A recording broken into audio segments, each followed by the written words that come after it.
OLE, the utopian world of online education. Hello students, welcome to OLE. This is your biology class where we try and make biology interesting and understandable. So in the last segment of this chapter, we were discussing about heredity and also about how Mendel performed various experiments and he gave principles on which inheritance or heredity is based. Right so we have already discussed कि Mendel ने factors के बारे में बताया था and how factors have to alternating forms right तो आज हम लोग उसी में आगे बढ़ेंगे and we are going to talk about how these traits are expressed. तो अब तुम लोग जानते हो ये जो फैक्टर्स इनिशियली मेंडल ने सपोर्ट किया था through his experiments they were later on discovered to be genes right. तो आज हम लोग बात करेंगे about the association of the genes and the chromosomes. So we will be talking about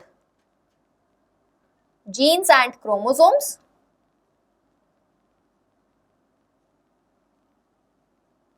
Further, we will be talking about how these genes express themselves. या कोई भी trait जो ये gene carry करता है वो कैसे express होती है.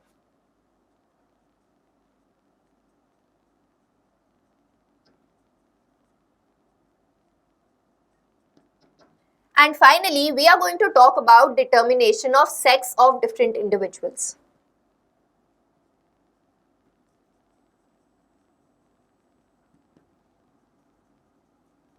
अब देखो सेक्स डिटर्मिनेशन में हम लोग 3 एग्जांपल्स लेंगे right.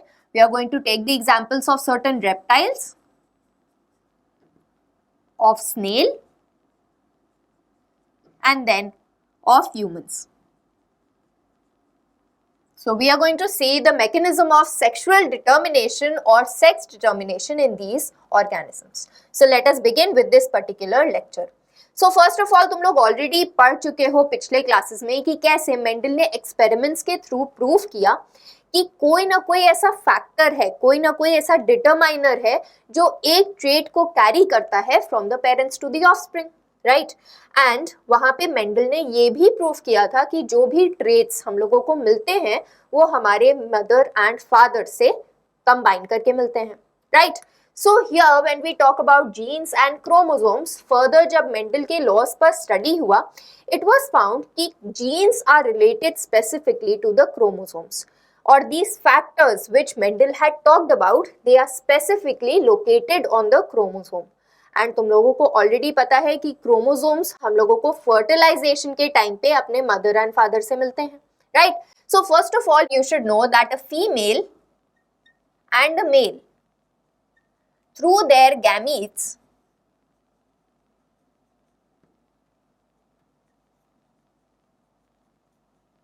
Produce cells which can fertilize right. So gametes का फर्टिलाइजेशन होता है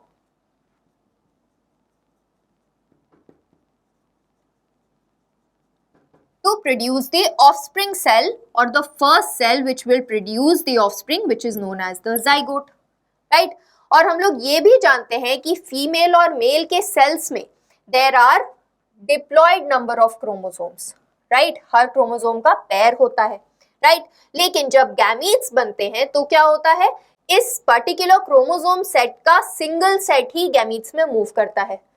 So it was 2n in the organism. जब उसने गैमीट बनाया तो it became n. Here also it became n, right? और fertilization के टाइम पे ये गैमीट फ्यूज करते हैं to again form the zygote which is 2n, right? अब देखो और समझो कि कैसे क्रोमोसोम्स यहाँ पे ट्रांसमिट हो रहे हैं from mother and father to the zygote. तो देखो फॉर एग्जाम्पल यहाँ पे फीमेल में 2n refers to for example let us take 4 chromosomes. Male में भी 4 क्रोमोसोम्स हैं right. And then 2 of these chromosomes are passed on to the gametes. जाहिर सी बात है नंबर हाफ होना है. यहाँ पे भी 4 क्रोमोसोम्स है 2 chromosomes are passed on to the gamete right. जैसे ही गैमीट का फ्यूजन होगा 2 chromosomes from the mother and 2 chromosomes from the father will fuse together to form a zygote again having 4 chromosomes. So normal cell chromosome का restoration तो हो गया. Now what about the genes? देखो ये जो chromosomes pass on होते हैं ना right. So there are 2 chromosomes here of the female right. So this is the first chromosome, this is the second chromosome. And similarly male के भी यहाँ पे हम लोग मार्क कर लेते हैं. So this here is the female, and similarly for the male there is one chromosome and there is the second chromosome. Right? अब जब फ्यूजन होगा तो क्या होगा, नंबर 1 क्रोमोसोम और नंबर 1 क्रोमोसोम यहाँ पे एक पैर बना लेगा, right? And the number 2 chromosome will also form a pair. Right? So one pair of chromosomes which have come into the zygote, these are known as homologous pairs और homologous chromosomes. Right और ये जो homologous chromosomes हैं, ध्यान देने की बात है कि एक क्रोमोसोम मदर से आया है और एक क्रोमोसोम फादर से आया है. तो ये तो बात हो गई क्रोमोसोम्स की, how they are transmitted to the offspring. अब इसी से बात कर लेते हैं कि जीन्स कैसे एसोसिएटेड होते हैं, so that they are also transferred along with the chromosome. Right, तो अब देखो ये जो नंबर 1 क्रोमोसोम है उस पे जो जीन्स प्रेजेंट होंगे they will be similar to the genes which are present on the paternal number 1 chromosome, male के number 1 chromosome. So for example, let us take one gene, जैसे इसमें A gene present है इस particular site पे, तो A gene का ही कोई ना कोई form यहाँ पे भी present होगा. And there is another gene which is B gene which is present on the second chromosome. Right? तो उसी का maybe यही form या दूसरा form can be present on the male chromosome. Right, तो अब देखो जब ये मिला तो फर्स्ट पेयर ऑफ क्रोमोसोम में हमारे पास आ गए genes with 2 forms, the A gene with its 2 forms. And दूसरे क्रोमोसोम में हम लोग बी जीन की बात कर रहे थे तो उसमें भी आ गया हम लोगों के पास B gene in 2 forms. Right, so this is how the genes along with their alternative forms are transferred to the offspring. Gametes में ये सिर्फ एक ही आता है, लेकिन जब इसका फ्यूजन होता है तो जाइगोट में नॉर्मल रिस्टोरेशन हो जाता है of the chromosome number, and the homologous pairs of the chromosome they consist of the same gene at same locations. और यही जीन जो है ना, इसका या तो यही फॉर्म हो सकता है, सिमिलर फॉर्म हो सकता है, राइट, या फिर डिफरेंट फॉर्म भी हो सकता है which has come from the mother and father. Right, so I hope you are understanding कि एक्चुअली जीन और क्रोमोसोम का जो बिहेवियर है वो पैरेलल है. राइट, क्रोमोसोम्स भी 2 पेयर्स में आ रहे हैं, एक मदर का एक फादर का एसोसिएट कर रहा है to form 1 pair of chromosome in the zygote. And similarly for the genes also, एक फॉर्म जीन का एक फॉर्म जीन का यहाँ से एसोसिएट कर रहा है to form 2 forms of the gene in the 2 different chromosomes which have come from the mother and the father. So I hope you are understanding. यहाँ क्रोमोसोम में भी हम लोग पेयर्स की बात कर रहे हैं और जीन्स भी उसी तरह से पेयर्स में एसोसिएटेड है. Right, so this was about how genes and chromosomes are associated और इनका बिहेवियर पैरेलल चलता है. Now let us come to the expression of the trait. अब देखो कोई भी चीज अगर एक्सप्रेस करनी है तो there should be a reaction, there should be synthesis of a product that will actually lead to the expression of the trait, right? तो ये जो genes होते हैं, जो DNA पे present होते हैं, genetic material पे present होते हैं, they actually code for a particular protein, right? So this particular gene which has come along with the chromosome into the zygote will code for a particular protein. और वो protein कोई ना कोई process, कोई ना कोई मॉर्फोलॉजी या कोई ना कोई फिजियोलॉजी इफेक्ट करेगा and that will bring about the expression of the trait. अब ये थोड़ा कंफ्यूजिंग लग रहा होगा, let us understand this with the help of a simple example. अब देखो हम लोगों ने पिछले क्लास में बात करी थी about how Mendel had taken 2 pea plants, एक टॉल था एक ड्वार्फ था, राइट, एंड उनको क्रॉस किया था, राइट, एंड हर प्लांट जो बना था वो टॉल प्लांट था. तो how come the gene for tall plant expressed itself?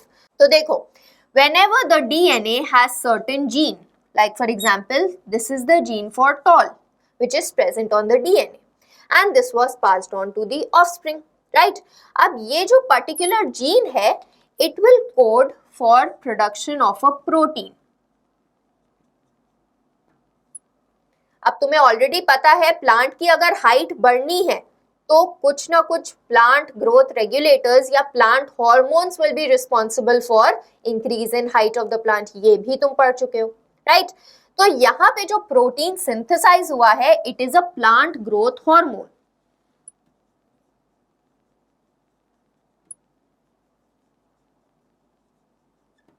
right?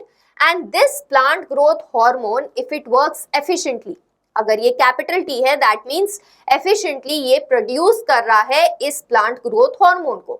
This plant growth hormone is then going to result in increase in height of the plant.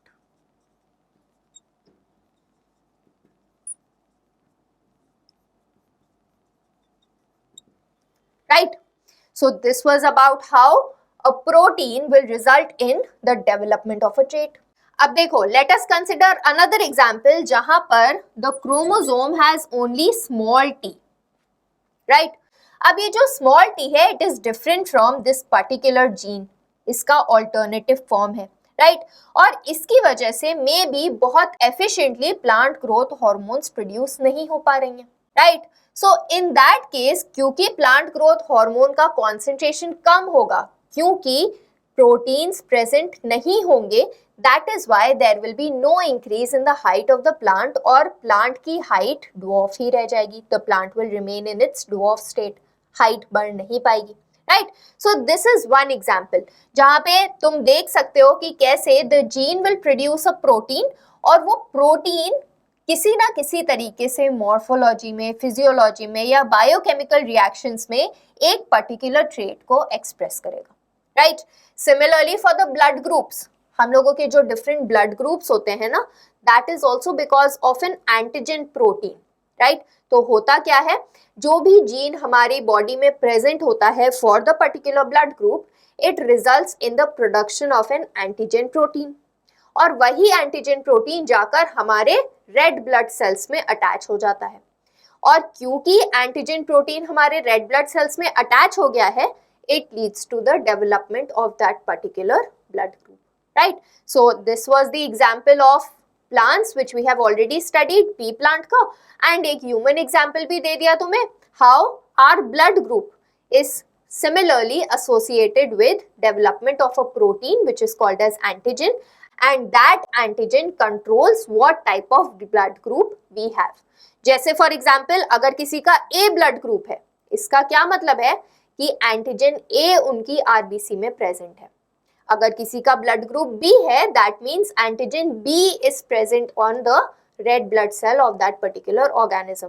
और तुमने सुना होगा ए बी नाम का ब्लड ग्रुप भी होता है, उसमें क्या है, दोनों ही एंटीजन्स प्रेजेंट है, ए भी है और बी भी है, right? You are going to go into detail of all this in the higher classes. Till now you just have to remember कि जीन अपने आप को एक्सप्रेस कैसे करता है, through the production of certain proteins. So I hope you have understood expression of traits. Now let us move on to sex determination. Okay, moving on to sex determination. अब देखो sex determination जो होता है ना, it can be in two forms. Either it is controlled by environmental cues, जो भी काफी सारे organisms में देखा गया है, and it can also be genetically controlled.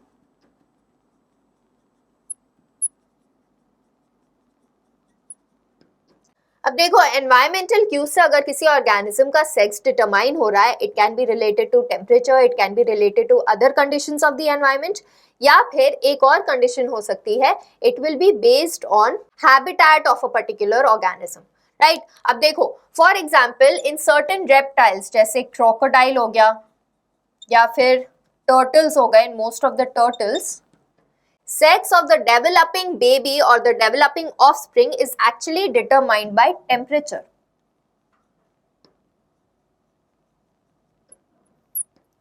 Right? किस टेम्परेचर पे एग्स का इंक्यूबेशन हुआ है, ब्रूड ऑफ एग्स किस टेम्परेचर पे इंक्यूबेट किए गए हैं, उस पे डिपेंड करेगा as to whether it will develop into male और फीमेल. तो इन दोनों में ही ऐसा देखा गया है कि टेम्परेचर पे डिपेंडेंट होते हैं. Like for example I give you example of turtles. Most of the species of turtles में देखा गया है कि अगर 28 डिग्री सेल्सियस से कम का टेम्परेचर रखा जाए, right, then the offspring which will develop or hatch from the egg will be the male. और अगर 31 डिग्री सेल्सियस से ज्यादा का टेम्परेचर रखा जाए then the offspring will be female. The offspring which will hatch will be the female. इनके बीच के temperature का क्या? अगर इनके बीच का टेम्परेचर रखा जाता है तो it is seen that the hatchlings will be both male and female. तो अगर temperature is between 28 degree Celsius and 31 degree Celsius, both male and female will develop. Right? So this is what we are talking about when environmental cues such as temperature determines the sex of the hatchling. Right? Another example is that of snail.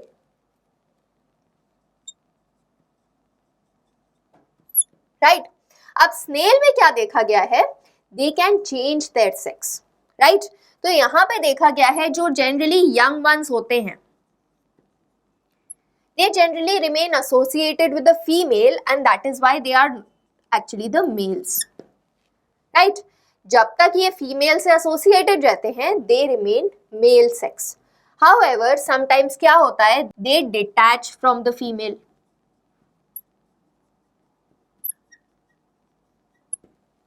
Right? When they detach from the female parent, then they develop into female. So they may detach from the female parent, they may move on to the ocean floor, develop there as the new female. Right? तो यहाँ पे तुम देख सकते हो initially जो male था वो actually develop हो गया into female. Again the environmental cue is playing a role here as to where it is located. वो किससे associated है उस पे depend कर रहा है कि snail का character in terms of sex कैसा होगा. Right? Then we have genetically controlled sex determination जो कि humans में पाया जाता है. And in most of the organism we find genetically controlled sex determination. Now how is sex determined in case of humans? Let us move on to that. Alright, so moving on to humans, अब तुम लोग already जानते हो कि humans में हम लोगों के पास 23 pairs होते हैं chromosomes के. Right, you already know this. Now let me tell you कि इन 23 pairs में से 22 pairs of chromosomes जो होते हैं ना, वो normal chromosomes होते हैं, autosomal chromosomes होते हैं और वो हम लोगों के normal body features को govern करते हैं. So 22 pairs of autosomes are present, right? And there is one pair of chromosome जो कि left over है, that determines the sex of the organism. So there is one sex chromosome. So there are 22 pairs of autosomes and one pair of sex chromosome present in each of the humans, right? अब देखो हम लोगों का determination कैसे होता है या sex chromosomes कैसे distributed होंगे so that they are determining the sex, right? अब देखो ये जो autosomes होंगे वो तो similar होंगे, लेकिन जो sex chromosomes होते हैं they are of two kinds, X and Y, right? अगर दो X क्रोमोसोम एक पर्टिकुलर इंडिविजुअल में प्रेजेंट है as the sex chromosomal pair, then that particular individual is going to be a female. Whereas अगर एक X और एक Y chromosome present है as the pair of sex chromosome in the cells of an organism, then that particular organism is male. Right? So I hope you are understanding. Autosomes दोनों के पास ही यही रहेंगे. 22 pairs of autosomes are there. Plus अगर sex chromosome में दोनों type XX हैं, then it will be a female. And if the 22 pairs of autosomes are added to an XY chromosome, then it will develop into a male. Right? तो I hope you are understanding कि mail और female के sex chromosomes में difference होता है. Right? अब देखो यही फीमेल जब गैमीट्स बनाएगा तो half the number of chromosomes are going to enter into the gamete, right? So there will be 22 autosomes entering. Pairs में था, एक ही सेट एंटर किया, so 22 autosomes will enter into the gamete and one X chromosome is going to enter, right? दूसरी gamete में ये दूसरा X chromosome enter करेगा. So all the gametes of the female will be similar, having 22 autosomes plus one X chromosome. Whereas males में देखो, males में दो अलग अलग टाइप के gametes बनेंगे, दो अलग अलग टाइप के sperms बनेंगे. कौन कौन से? दोनों में ही देखो 22 ऑटोसोम्स तो होंगे ही, so there will be 22 autosomes. However किसी मेल गैमीट में ये एक्स क्रोमोसोम जाएगा, राइट, एंड किसी मेल गैमीट में वाई क्रोमोसोम भी जाएगा, right. So I hope you are understanding. Female एक ही टाइप के गैमीट बना रहा है, मेल दो टाइप के गैमीट बना रहा है, क्योंकि उसके सेक्सुअल क्रोमोसोम्स दो अलग अलग टाइप के हैं, राइट. अब देखो, जब फर्टिलाइजेशन होता है तो वो तो रैंडम होता है, ठीक है. कोई भी गैमीट, कोई भी स्पर्म आकर एग से फ्यूज हो जाएगा, उसका फर्टिलाइजेशन कॉज कर पाएगा, राइट. तो प्रोबेबिलिटी क्या है? प्रोबेबिलिटी ये है कि ये 50% ऑफ द टाइम्स ये वाला स्पर्म इस एग के साथ फ्यूज होए, और जो जाइगोट बने उसमें कॉम्बिनेशन बने 22 pairs of autosomes plus x chromosome from the mother and x chromosome from the father.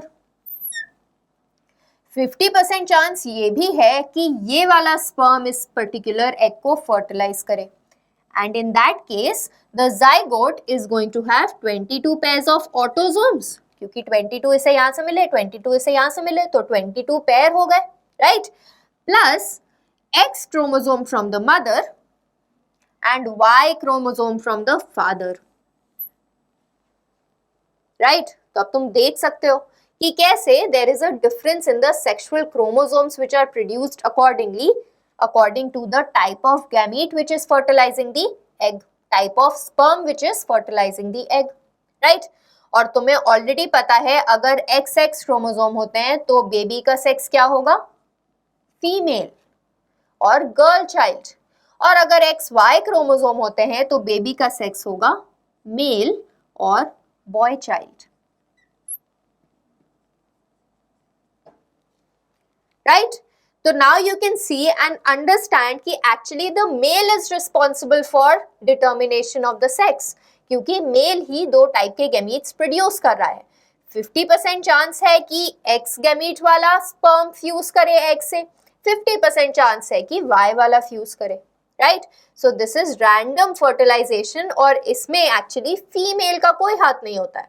The female is producing one type of gamete only, तो ऑब्वियसली वो नहीं कंट्रोल करेगी कि एक्स जाके फ्यूज हो रहा है कि वाई जाके फ्यूज हो रहा है. It is actually the production of two types of gamete in male which is determining the sex of the baby, right. So I hope you are understanding कि humans में sex determination का mechanism genetically controlled है, because it is related to chromosomes, it is related to genes which are present on the chromosomes, right. And there are also other organisms जहाँ पे environmental cues are responsible for sex determination. So this was all for this lecture. We'll meet again in the next class. Thank you.